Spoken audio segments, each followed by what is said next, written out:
My hands wouldn't stop shaking as I stared at the document in front of me. I'm Abigail Reynolds. Abby to pretty much everyone except my mother, who insists on using my full name whenever she wants something, and 3 months ago, I wrote a check for $80,000 to save my parents' home from foreclosure.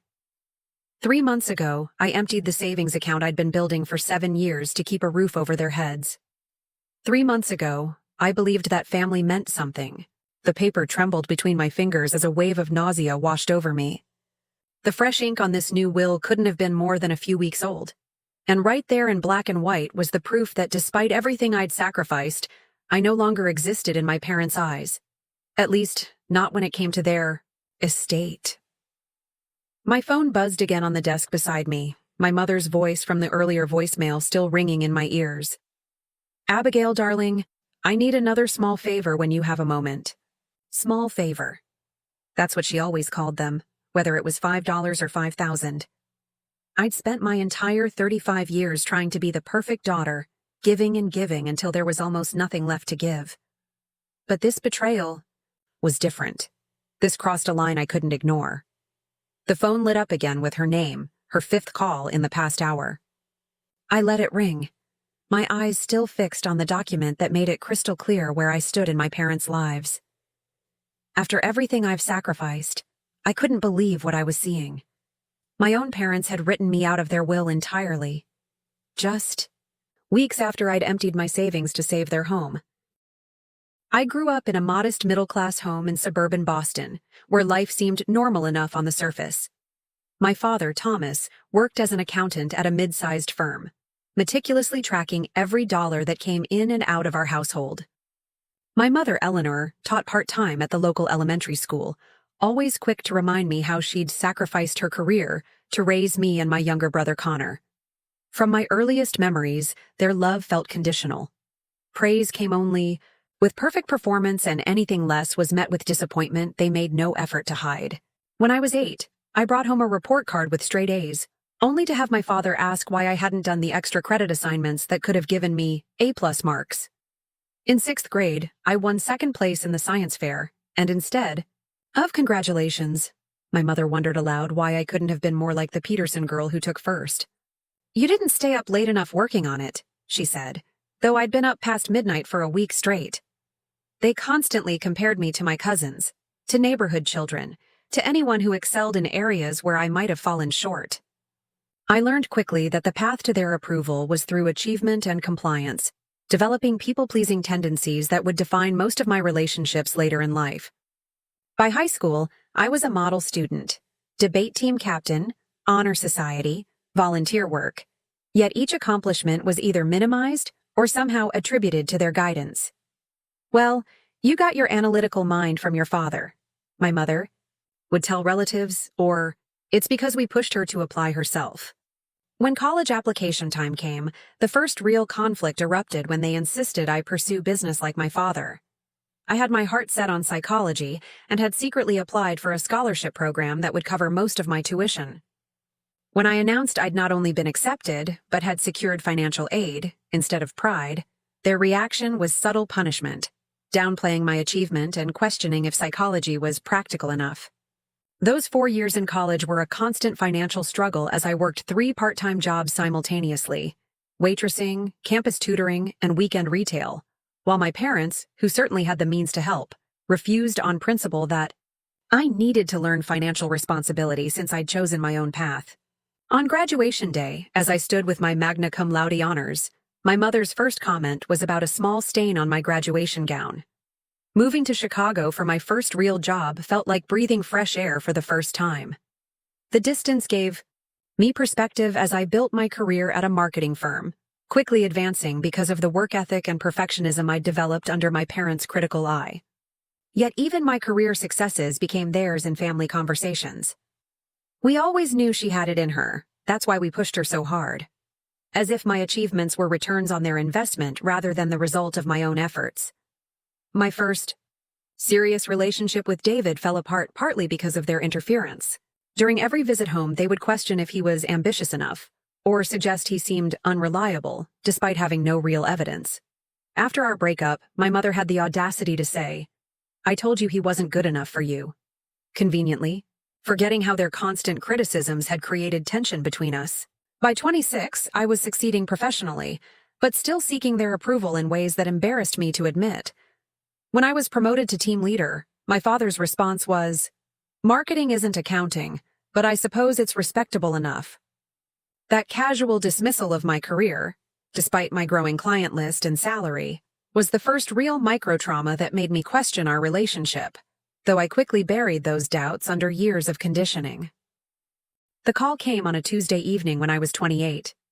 I was just settling in with takeout after a 12-hour workday when my mother's name lit up my phone screen. "Abigail," she said, her voice carrying that slight tremor she reserved. "For dramatic news, your father's been laid off." The company had downsized, eliminating his entire department despite his 27 years of service. The severance package was insulting, according to my mother, barely covering 3 months of expenses. As she detailed their financial concerns, her voice shifted from distress to something more calculated. "We've never asked you for anything, have we?" she said, though that wasn't entirely true. There had been smaller requests over the years, helping with Connor's graduation gift, covering the plumber bill when their basement flooded, but nothing of significant magnitude. I sat in my tiny one-bedroom apartment, looking around at the second-hand furniture I'd collected over the years, thinking about my entry-level management salary that barely covered my student loans and Chicago rent. "What do you need?" I asked, already knowing I would help regardless of my own circumstances. Mother didn't directly ask. She never did. Instead, she sighed deeply and mentioned how they might have to take out a high-interest loan just to cover next month's mortgage.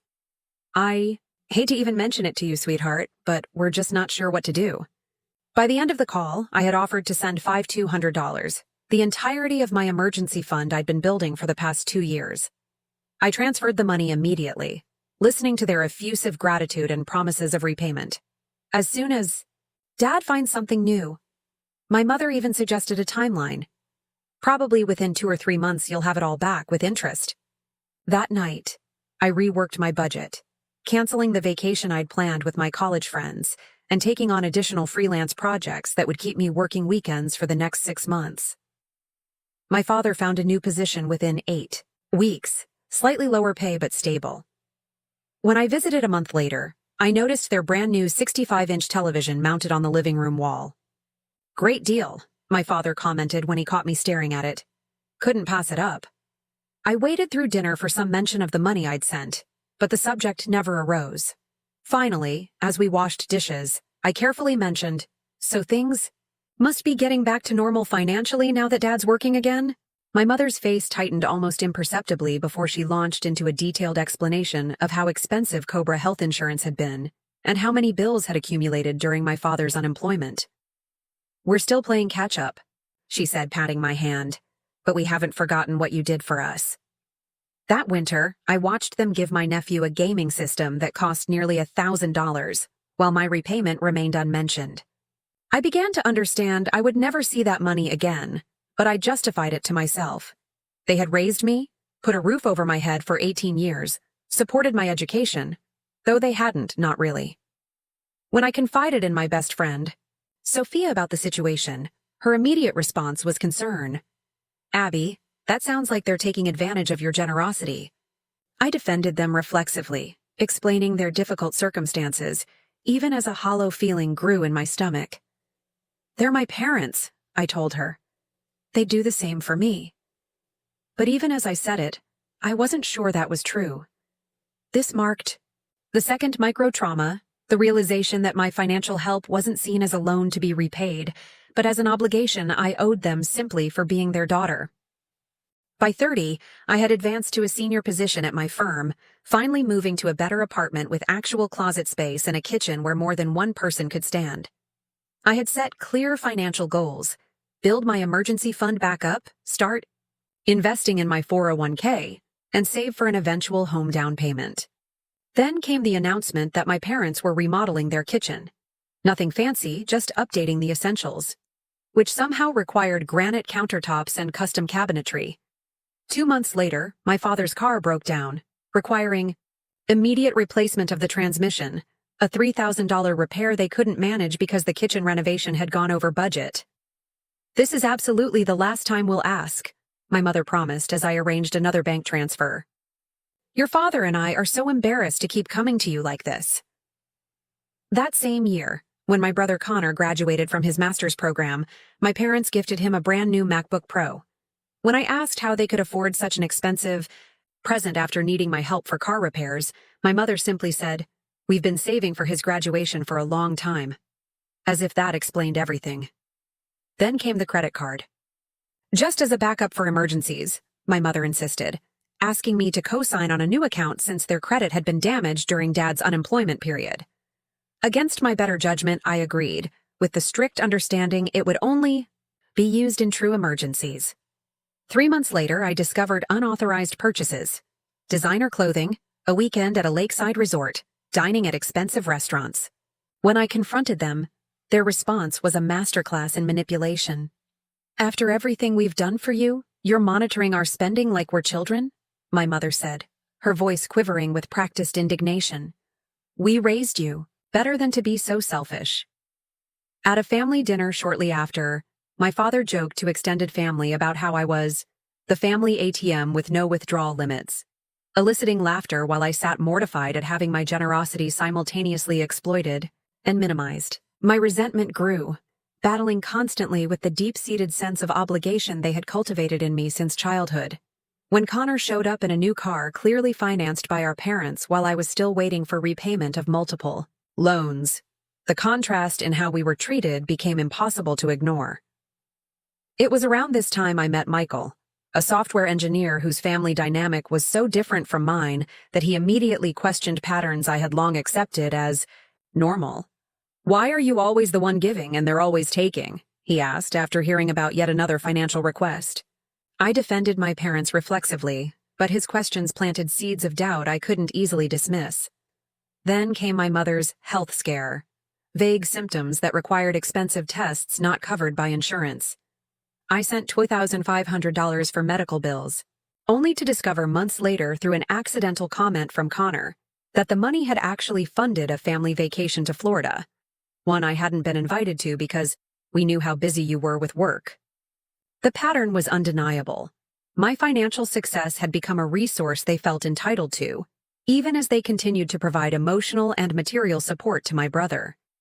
This third microtrauma, the stark difference in how Connor received gifts while I gave loans, finally forced me to acknowledge the one-sided nature of my relationship with my parents, though I still struggled to set meaningful boundaries. The call that would ultimately change everything came at 11:43 p.m. on a Thursday. I was already in bed when my mother's panicked voice cut through the darkness. "We're losing the house, Abigail. The bank is foreclosing." Through tears and fragmented explanations, a truth emerged that shocked me to my core. My father, the meticulous accountant who had lectured me about financial responsibility my entire life, had a gambling problem he'd hidden for years. What started as occasional casino visits had evolved into online poker and sports betting, creating a mountain of debt totaling over $165,000. They had been making minimum payments and juggling credit cards until they couldn't anymore. The bank had sent a final notice. They had 60 days before foreclosure proceedings would begin in earnest. As my mother described the situation, specific memories of that house flooded my mind. The height marks penciled on the kitchen doorframe tracking my growth, the backyard maple tree where I'd built my reading fort, the bay window where I'd opened my college acceptance letter. This wasn't just a house. It contained the physical evidence of my entire childhood. Over the next week, I researched their options, consulting with housing counselors and looking into loan modification programs. But their situation was too dire for simple solutions. I arranged a meeting with my parents and their bank representative to understand exactly what was needed to stop the foreclosure. The number was staggering: $82,367 to clear the mortgage arrears, penalties, and legal fees already accumulated. I sat across from my parents at their kitchen table, that same table where I'd done homework and celebrated birthdays, as they looked at me with desperation in their eyes. I had been saving for a home of my own for years, living frugally and investing carefully. My down payment fund had just crossed the $85,000 mark the previous month, a milestone I'd celebrated with Michael, who had hinted at a future where we might combine our resources. Now I faced an impossible choice. I spent nights staring at my ceiling, calculating and recalculating my finances, wondering if there was any other way. My financial advisor was unequivocal. This is a terrible idea. You're setting yourself back years, possibly decades. Michael was even more direct. They created the situation, Abby. They hid a gambling addiction, and now they expect you to sacrifice your future to save them from the consequences. Our argument that night was our first serious fight. His logical perspective clashing with my emotional inability to imagine my parents losing their home. In the end, I made the decision I suspect my parents always knew I would make. I agreed to provide the money under specific conditions: a formal signed document acknowledging the loan, a repayment schedule once their situation stabilized, and complete transparency about their finances going forward. Of course, anything you want, my father agreed readily. This is a loan, not a gift. We'll pay back every penny. My mother added tearfully, everything we have will be yours and Connor's equally. The house, the investments, everything. This is just a temporary situation until we get back on our feet. With those assurances and a reluctantly signed agreement, I wrote the check that emptied my future and handed it to the bank representative. I still remember the weight of the pen, the slight tremble in my signature, and the sinking feeling that, despite the document in my purse, I might have just made a catastrophic mistake. That evening, my parents threw an impromptu, family-saved dinner. They seemed genuinely grateful, emotional in a way I rarely saw them. My mother hugged me repeatedly, whispering, "Thank you," and "We love you so much," in my ear.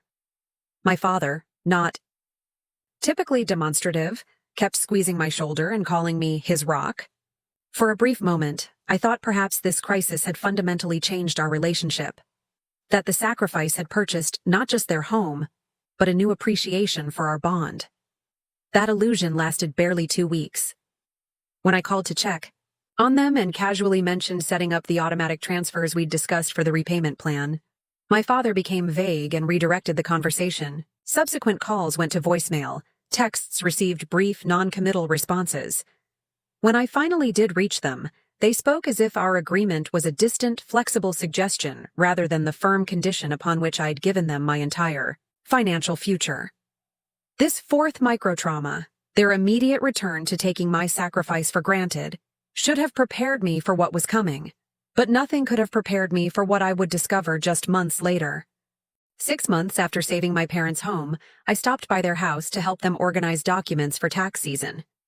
They had stepped out to run errands, assuring me they'd return in an hour. "Everything's in my office," my father said. "The tax folders are in the desk drawer." As I searched for the documents, my hand brushed against a leather portfolio tucked at the back of the drawer. Something about its newness and the way it was partially hidden made me pause. Inside was a document with the heading, "Last Will and Testament of Thomas and Eleanor Reynolds." My first thought was one of relief. They had taken my advice to update their estate planning after the foreclosure scare. Then I saw the date, exactly 2 weeks after I had transferred the $80,000 to save their home. With an increasing sense of dread, I began to read. The document was straightforward and devastating. All assets were to be divided between my brother Connor and 2 cousins on my mother's side. My name appeared only once, in a paragraph that explicitly stated I was being intentionally excluded from any inheritance. The room seemed to tilt as a wave of dizziness washed over me.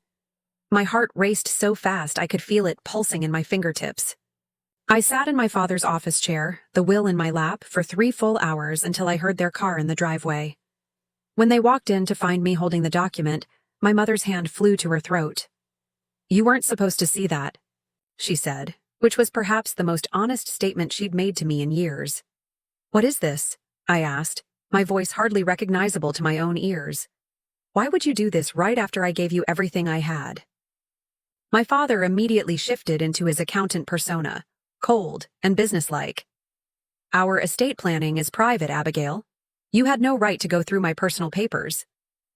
When I reminded him he had literally sent me to that drawer, he waved away my words as if swatting a fly. "It's a simple financial decision," he continued. "Connor needs the security more than you do. You're established in your career, making good money. He's still finding his way. My mother tried a different approach, immediately tearing up and attempting to change the subject. Sweetie, you don't understand how complicated these things are. Let's talk about something else. Did I tell you about the new garden club I joined? As if on cue, my phone rang. Connor calling, his name flashing on the screen like an accusation. The timing made it instantly clear he knew about the will, had probably known all along. I declined the call and looked back at my parents. You promised me, I said, my voice shaking. You literally promised that everything would be split equally between Connor and me. You said it was security for the loan. My father's response was chilling. Connor has always been more financially vulnerable than you. He dropped out of 2 programs before finishing his degree. He's had 3 jobs in the past year. He needs this safety net. And I don't? I asked incredulously. After giving you my entire savings? After co-signing your credit cards? After all the other loans that were never repaid? My mother's face hardened suddenly, dropping the tearful confusion act. Consider the $80,000 repayment for raising you, she said. Do you have any idea how much it costs to raise a child? The sacrifices we made? The opportunities we gave up? I pulled the loan document from my bag, the agreement they had signed. Just 6 months earlier. You specifically promised this was a loan, not a gift. You promised repayment. You promised equal inheritance as security. My father barely glanced at the paper. We don't recall making those specific statements about inheritance. That document only covers the loan terms, not our estate planning. For the first time in my life, I truly lost my composure with my parents. Years of compliance and people-pleasing gave way to raw, unfiltered hurt and rage. I shouted. I cried. I listed every sacrifice I'd made while they'd consistently chosen Connor's needs and wants over mine. Rather than showing empathy for my pain, they seemed irritated by my display of emotion. You're being dramatic, my mother said, checking her watch. Life isn't fair, Abigail. We thought you understood that by now. The final exchange before I walked out their door haunts me still. I gave you everything, I said, my voice breaking. Everything I had saved for my future. My father looked me directly in the eyes and said, and we gave you life. I'd say that makes us more than even. I drove away in a state of shock, pulling over just a mile from their house when the sobbing made it impossible to see the road. I called Michael, barely able to form coherent sentences as I tried to explain what had happened. He drove 40 minutes to find me still sitting in my parked car, then followed me home and stayed through the night as the full weight of the betrayal washed over me in waves. This wasn't just about money. It was the confirmation of what I had suspected but never wanted to admit. In my parents' eyes, I was valuable only for what I could provide them. Once my usefulness was depleted, once I had given everything I had to give, I was disposable. This 5th and most devastating microtrauma broke something fundamental in me, the lifelong belief that despite everything, my parents loved me in their own way. For the next 6 months, I maintained minimal contact with my parents. I missed Thanksgiving and Christmas for the first time in my life, spending the holidays with Michael's family instead. I started seeing a therapist specializing in family trauma, beginning the painful process of examining patterns I'd normalized my entire life. So when my mother's name appeared on my phone screen on a random Tuesday in June, I almost didn't answer. Her voicemail sounded perfectly normal, as if the will discovery and our confrontation had never happened. Abigail, darling, it's been too long. Let's have lunch at Merriweather's on Thursday. My treat. I miss you, sweetheart. Call me back. After 3 similar messages, I agreed to meet her, partly out of curiosity and partly hoping for some acknowledgement or apology that might help me find closure. Merriweather's was my favorite restaurant from childhood, the place we'd celebrated special occasions, and I recognized the choice as a deliberate attempt to soften me with nostalgia. My mother was already seated when I arrived, looking exactly as she always had. Perfectly coordinated outfit, not a hair out of place.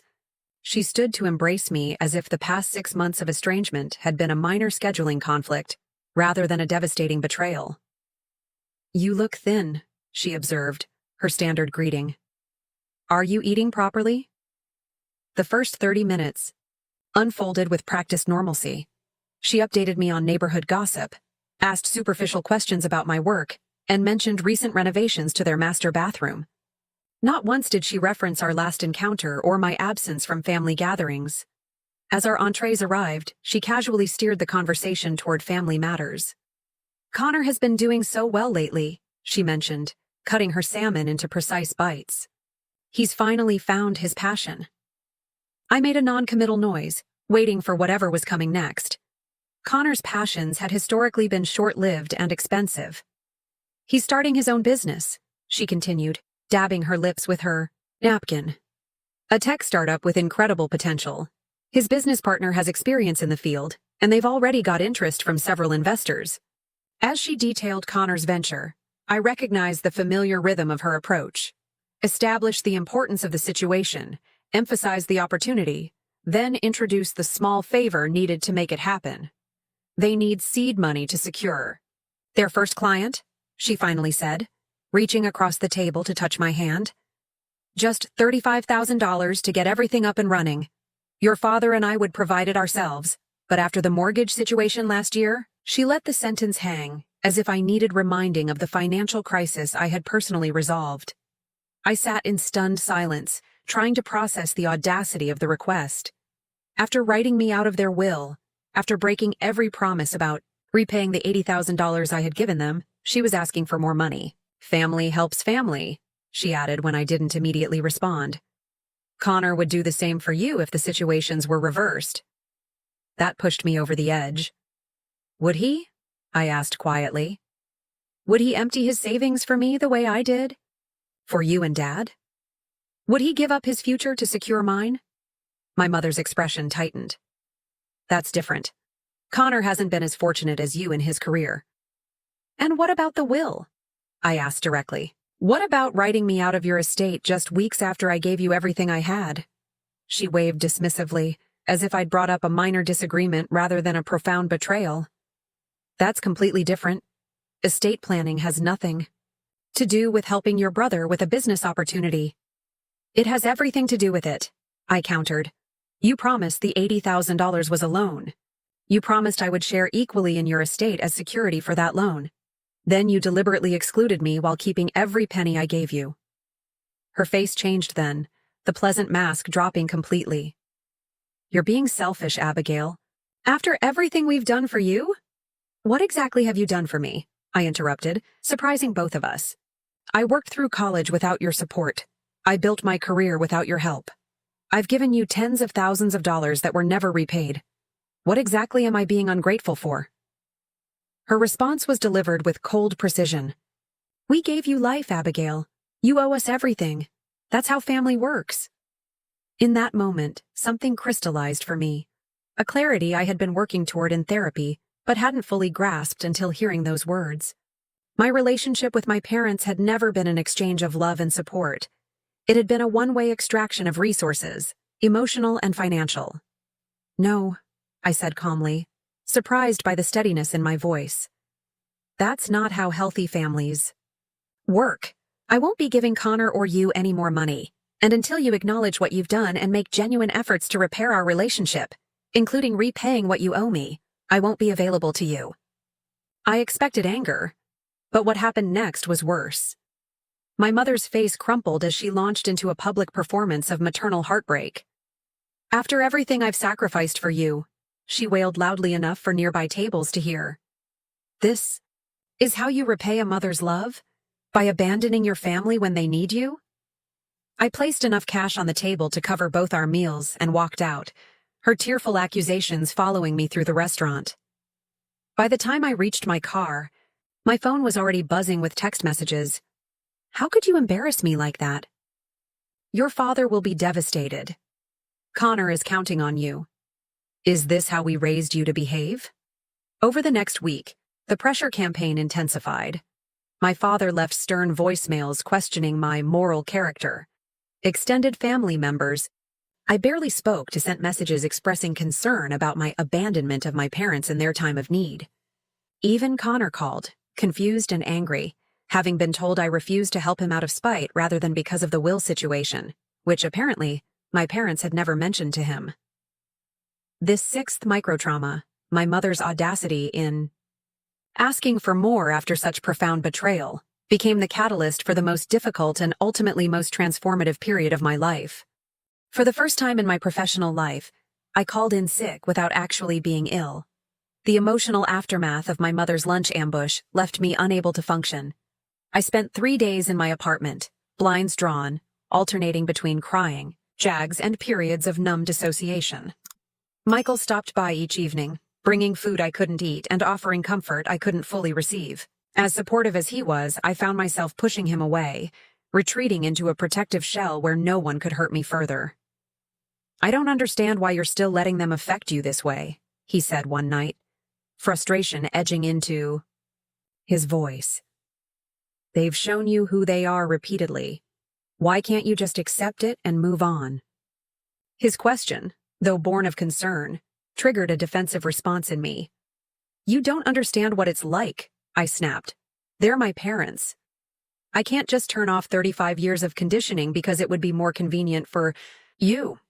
Our argument escalated until he left, suggesting we both needed space to think. Alone again, I began researching topics I'd been avoiding: toxic family relationships, financial abuse by parents, emotional manipulation. The articles and forum posts I found described dynamics so similar to my experiences that I felt simultaneously validated and devastated. I found a therapist specializing in family trauma and booked an emergency session. Dr. Levine's office became my sanctuary over the following weeks. In our first meeting, I broke down completely while recounting the will discovery and my mother's recent demand. "What you're describing sounds like a lifetime of conditional love and financial exploitation," she said gently. "These patterns don't develop overnight, and they don't resolve overnight either." At her suggestion, I began journaling, documenting, not just recent events but patterns throughout my childhood and adult life. The exercise was revelatory and painful.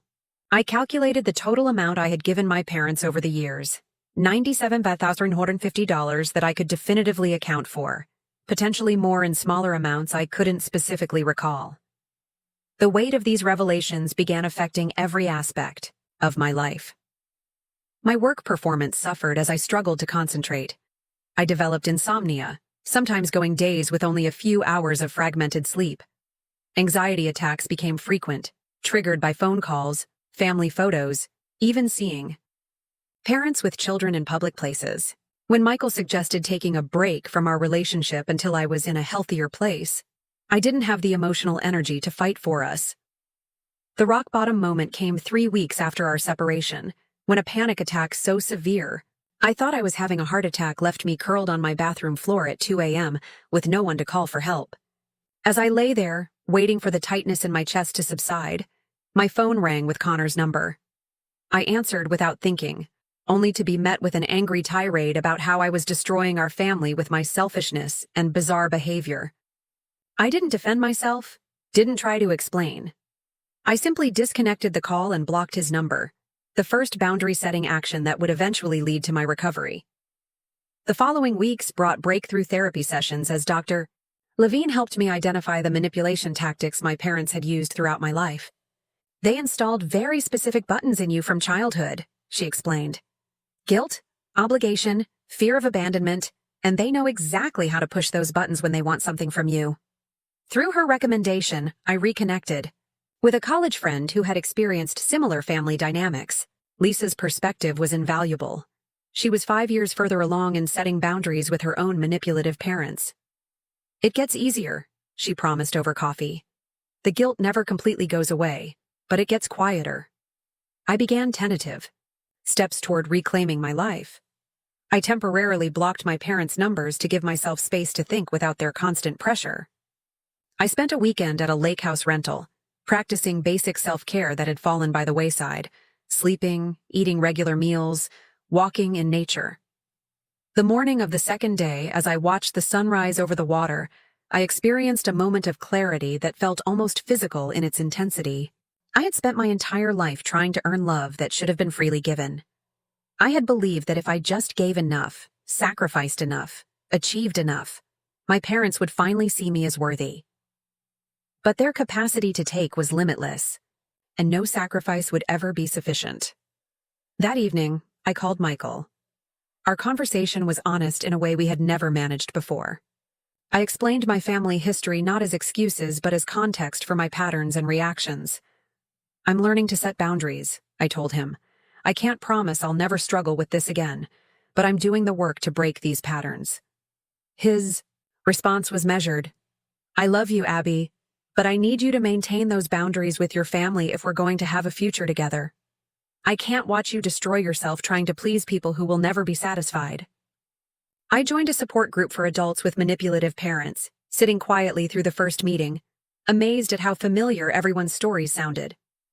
When I finally shared my own experience, the nodding heads and murmurs of understanding were more validating than any therapy session had been. After the meeting, an older woman squeezed my hand and said simply, "It wasn't your fault, not any of it."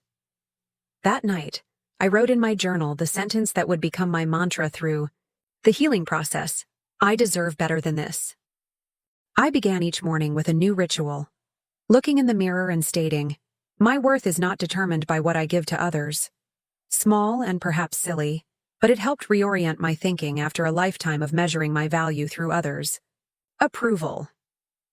With my therapist's encouragement, I scheduled consultations with 2 professionals, a financial advisor to create a recovery plan for my depleted savings, and a lawyer to review the loan document my parents had signed.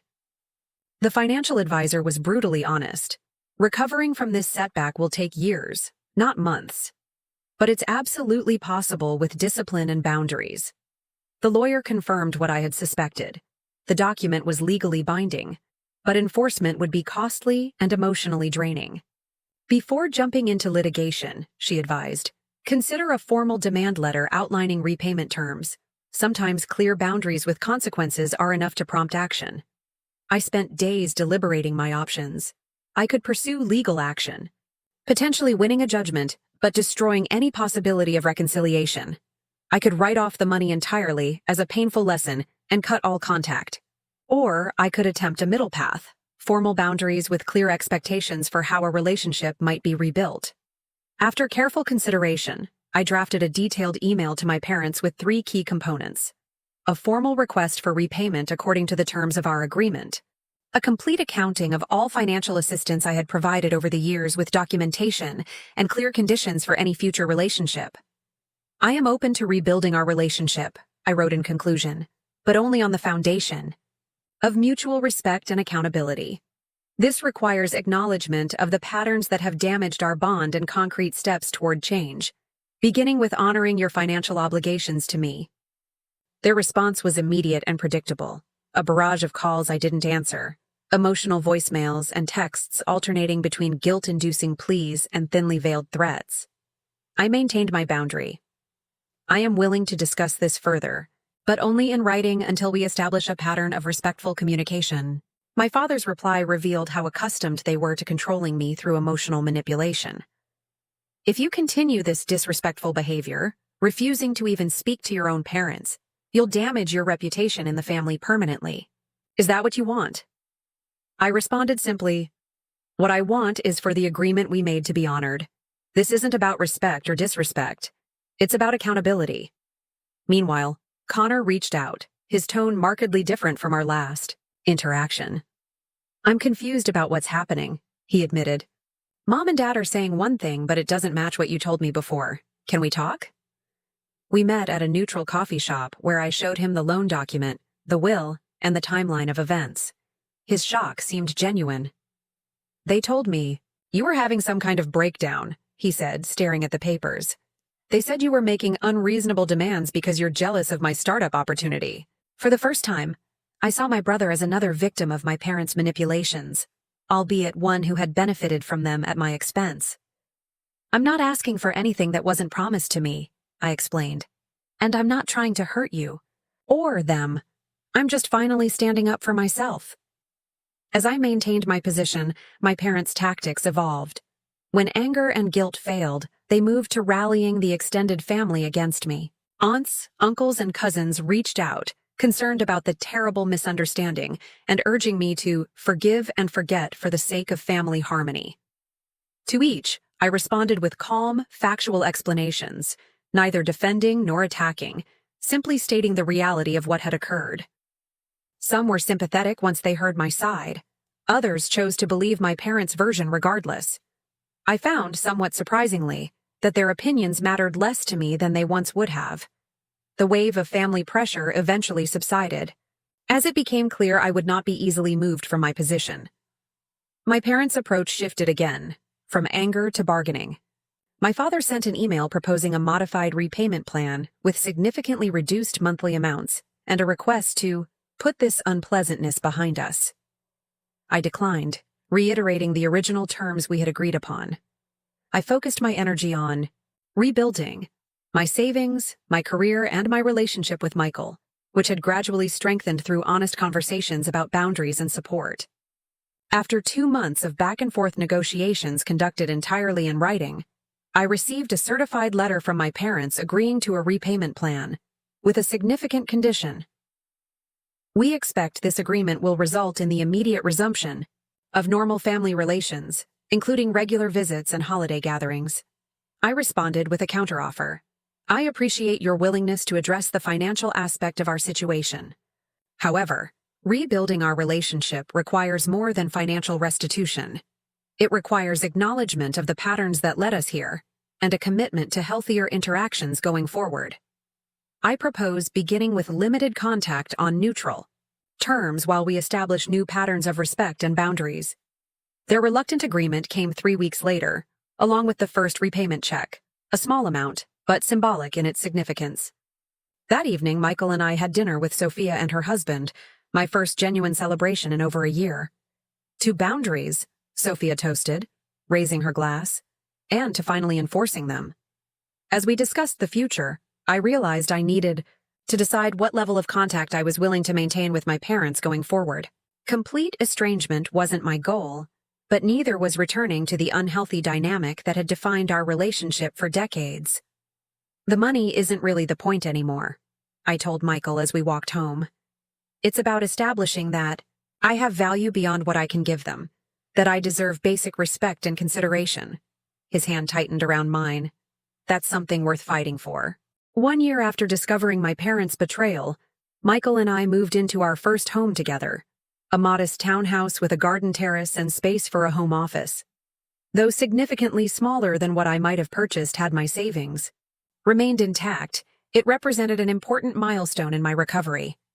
My financial advisor had helped create a disciplined plan that had already rebuilt my emergency fund, and while my down payment savings were still relatively small, combined with Michael's contribution, we had enough for a place that felt like ours. My career had found new momentum after I channeled my energy into a major client project that ultimately led to a promotion. More importantly, I had established a relationship with my parents based on clear boundaries rather than obligation. The repayment checks arrived monthly, sometimes with brief notes about family news, sometimes with nothing at all. We spoke on the phone occasionally, short, polite conversations that rarely delved below surface topics.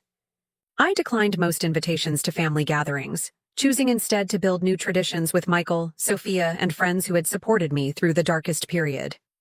Connor and I developed a separate relationship, meeting for coffee every few weeks without our parents' involvement. He had begun to recognize some of the same manipulation tactics in his own interactions with them, though his position as the favored child had shielded him from the worst exploitation. "They've always treated us differently," he acknowledged, during one of our meetings. I never really understood why until now. Through consistent enforcement of boundaries, I noticed subtle changes in my parents' behavior. The emotional manipulations became less frequent when they proved ineffective. The guilt trips shortened when I refused to engage with them. My father's tone in his emails gradually shifted from demanding to something approaching respectful. My therapist reminded me regularly, they're responding to consequences, not necessarily changing their core beliefs. Your expectations need to remain realistic. On the day I received the final loan repayment, almost exactly 2 years after, writing the check that had started this journey, I felt an unexpected emptiness rather than triumph. The financial closure highlighted the emotional work still left undone. That evening, I received an unusual email from my mother, the first time she had written separately from my father. "I've been attending a support group," she wrote, "for Parents estranged from their adult children. I'm trying to understand where things went wrong between us. I'm not saying I agree with everything you've claimed, but I'm willing to listen if you still want to talk about it. Her message wasn't an apology, wasn't a complete acknowledgement, but it was the first crack in the wall of denial she had maintained for 2 years. As Michael and I planned our wedding, we faced the difficult decision of whether to invite my parents and under what conditions. After much discussion with my therapist, I sent them a carefully worded invitation with clear parameters. They were welcome to attend as guests, but would have no special roles in the ceremony, would not be seated at the head table, and any disruptive behavior would result in being asked to leave. To my surprise, they accepted these terms without argument, another small indication of shifting dynamics. The night before our wedding, I reflected on how differently I viewed myself compared to just a few years earlier. The people-pleasing, daughter desperate for approval had been replaced by a woman who understood her own worth, wasn't determined by others' assessments. The constant anxiety about disappointing my parents had given way to a calm certainty that I could survive their disappointment, had already survived it, and emerged stronger. At the support group where I now served as a peer mentor for newcomers, I often shared what I considered the most valuable insight from my journey. Family relationships should have conditions. Not conditions on love, but conditions on behavior and treatment. Unconditional tolerance of mistreatment isn't love, it's self-destruction. I no longer viewed my parents through the idealized lens of childhood, nor the demonized perspective of early betrayal. They were simply flawed humans who had caused real harm through their actions, whether intentionally or through their own unexamined patterns. I could acknowledge that harm without letting it define me or our relationship moving forward. Michael and I decided that when we eventually had children, my parents would be allowed only the level of involvement they earned through consistent, respectful behavior. Our children will never be used as pawns or ATMs, I told him, as we discussed. Our future family. They'll know they're valued for who they are, not what they can provide. The most profound transformation wasn't in my relationship with my parents, but in my relationship with myself. I no longer measured my worth by how much I could give, sacrifice, or endure. I understood that genuine love, whether from family, partners, or friends, doesn't constantly demand proof of devotion through sacrifice. The day I stopped trying to buy my parents' love was the day I truly began to love myself. Have you ever had to make a painful decision to protect yourself from the people who should have protected you? What boundaries have you set with family members who consistently take more than they give? I'd love to hear your experiences in the comments below. If my story resonated with you, please consider subscribing to hear more journeys of healing and self-discovery. Remember, you're not alone in these struggles, and your worth isn't determined by how much you give to those who won't value your sacrifices. Thank you for joining me on this journey, and I wish you strength in your own path toward healthy relationships and self-respect.